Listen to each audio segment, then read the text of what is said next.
অসামান্য বাজনা বাজালো। দেখুন অ্যাকচুয়ালি দাদারা হঠাৎ এসে গেছিল, তো বাজনা যেহেতু কালকে আমাদের শুভ ছট পুজো, সেই উপলক্ষে চলতি পথে দেখা।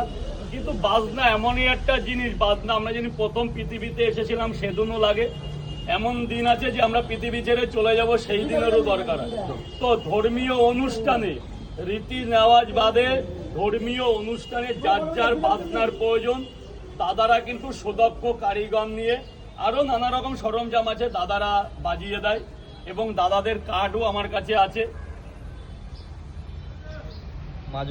মা যোগাদ্দ বাজনা ঘর, পোপাইতার আমাদের তপনদা। তো কুরুম্বা মানে পূর্ব গোপালপুর, আপনারা যোগাযোগ করলে যোগাযোগ করতে পারেন। এবং আমার তরফ থেকে আমি একটা রিকোয়েস্ট করেছি কি, যে আজকের দিনে আমাদের গরিব সম্প্রদায়ের যদি মা বোনেদের কিংবা দিদিদের যদি বিয়ে হয়, তো স্বল্প মূল্যে একটা হিউজ ডিসকাউন্ট দিয়ে দাদারা বাজিয়ে দেবে। তার জন্য যা যা বাদ্যযন্ত্র আছে সবই আছে। কি দাদা, এবার তুমি দু চার কথা বলো। আমি বলবো আমাদের বাজনা